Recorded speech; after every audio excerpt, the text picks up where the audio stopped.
In Sri Lanka, postal voting for the 2024 presidential election concluded on Thursday. Postal voting took place on the 4th, 5th and 6th of September, and for the voters who were unable to cast their postal ballots on those dates, additional opportunities were provided on Wednesday and Thursday. Local media quoted the Department of Posts as saying that over 694,000 presidential postal ballot papers were received so far. Reports added that 95% of these ballots have already been dispatched to the district returning officers, and the election is scheduled for 21st of this month to elect the 9th executive president.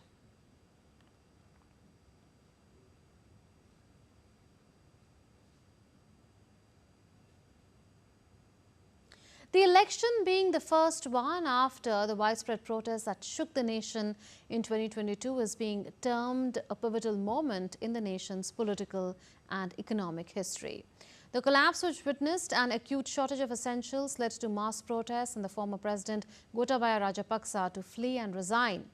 As the 17 million voters gear up for the polls next Saturday, the election is expected to be highly contested and influential for Sri Lanka's future. So, what are the key issues of the elections?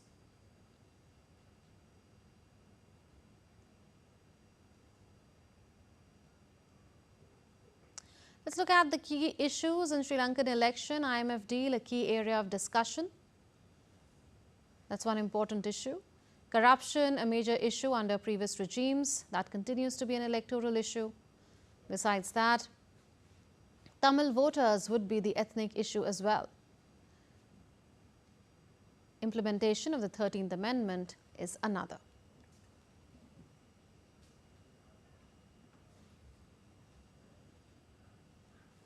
For updates, we are being joined by Dr. Ahmed Muin Faruqi from Colombo. Dr. Ahmed, what are the odds for the front runners in the fray?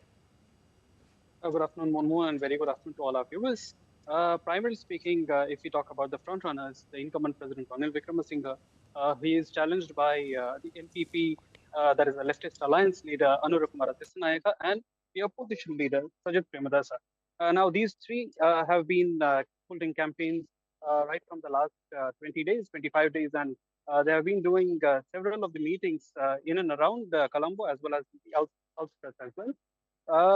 However, if you ask me about how are the chances with regard to all these candidates, it's very tough as of now with regard to how the experts have been feeling here in Sri Lanka, that no candidate appears to be, a clear front runner to be able to get a popular vote on his own.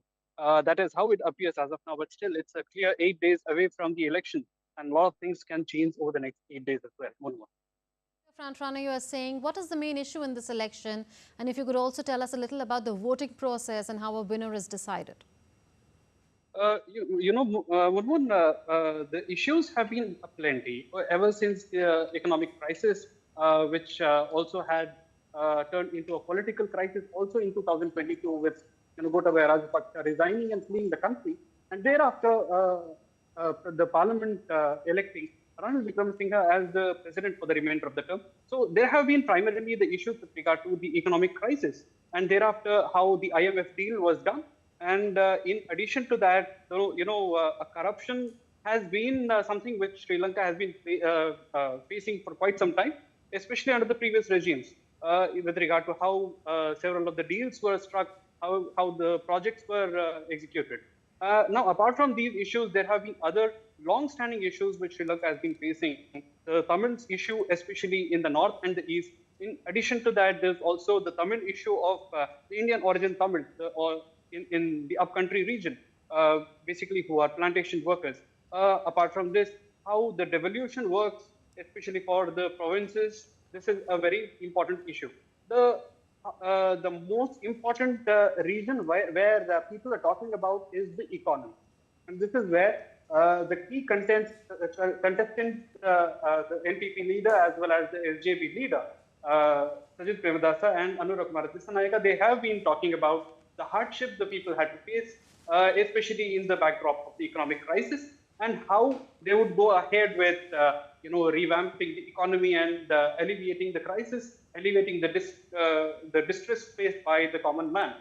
They're talking of reducing the taxes. They are talking of increasing the salaries of government employees. They're also talking about developing the domestic industry further. At the same time, it may also be recalled that the budget had already included increase of salaries, which was already effected by the government just a few days back.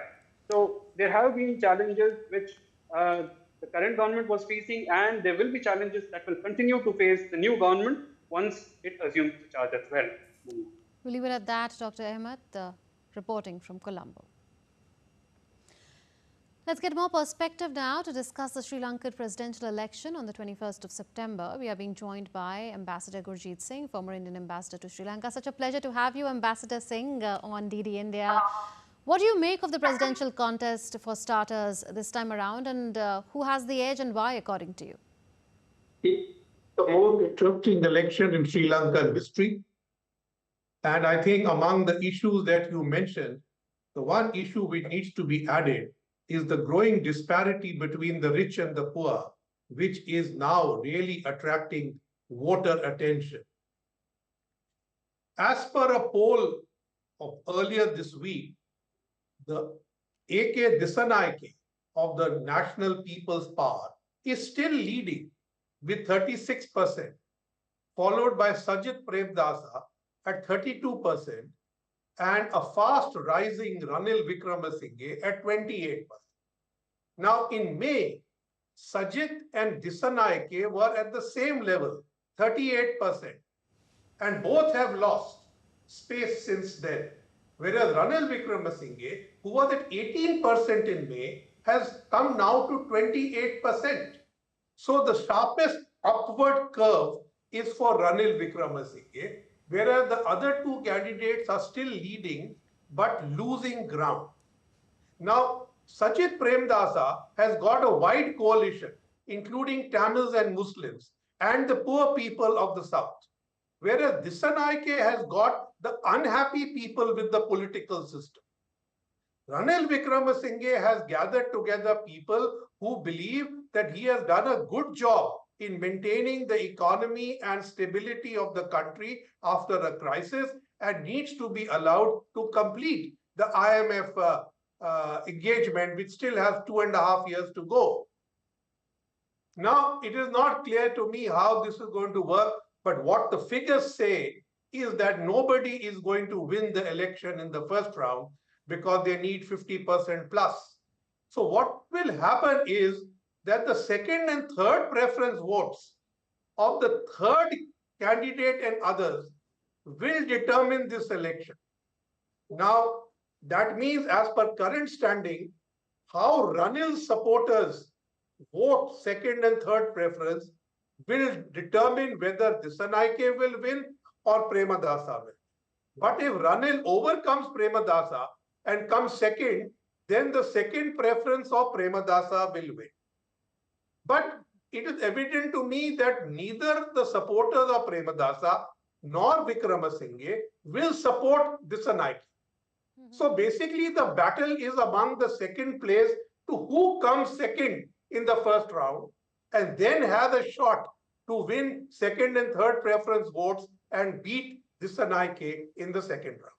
Can't get more interesting than this, Ambassador. If you look at what's at stake for India, on a recent visit to Colombo, you would remember that India's National Security Advisor, Mr. Doval, had met the four front runners in the Sri Lankan presidential election. Would India be hoping for a dispensation that protects its security as well as economic interests? So I think this time India has playing a level game with no preferences and engaging all the parties, which I think is very good. Even AKD from the NPP has visited India a few months ago. And I'm glad both the EAM and the NSA have met everybody when they go to Colombo. Now, the first major thing India wants is economic stability.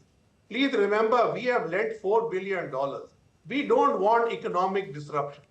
So we want the IMF program to be completed. So this is where Premadasa and Wickremesinghe promised to complete that. But AKD says he will try to rework it. But I think that is more of an election gimmick. He also knows that he can't get out of that. The second issue is the federalism of the 13th Amendment and its implementation, which then boils down to Tamil rights. Now, the Tamils this time are not united. There are some supporting Premadasa, some supporting Vikramasinghe, some have put up their own independent candidate. But what is clear is that the Tamil provinces, north and the east, are giving very little credibility to Dissanayake. He has no support of the minorities. So the Tamils prefer Premadasa or Vikramasinghe for implementing what is good for them. Besides this, I think there are foreign policy issues and a level economic playing field which India would desire. On the level playing field, I think all three recognize that India has been very supportive when the chips were down. So hopefully they will play level between India and China and others. But there is no doubt that China will remain an important factor in Sri Lanka. Oh yes, I was coming to that. If I may intervene here, Ambassador, that how do you think China is seeing this election? Because if we look at Sri Lanka's post-independence history, it becomes clear that China engages more actively when centre-left parties or politicians are in power there. And here, Mr. Dissanayake, I think, would represent that part of the political divide. I don't think the NPP has a special relationship with China because they have been against foreign investments and stuff like that so far. They will need to change. I think China is watching also closely because they have a lot of finance invested in Sri Lanka. But I think more than China, it is India because sometimes India draws negative nationalist sentiment during elections. This is what Rajapaksa's SLPP is trying to do. China does not attract that in our neighborhood. So I think we need to be more careful, but I don't think China is a lead player in Sri Lanka at this moment. Oh, that will be great news for many of the watchers here as far as the Indo-Pacific region and India's southern neighborhood is concerned, particularly those who don't approve of the way in which China has been using various tactics to get various countries under a debt trap, including Sri Lanka. We leave it at that, Ambassador Gurjeet Singh. Such a pleasure to have you on DD India. Now, updates on the upcoming assembly elections to be held in the Indian Union Territory of Jammu and Kashmir.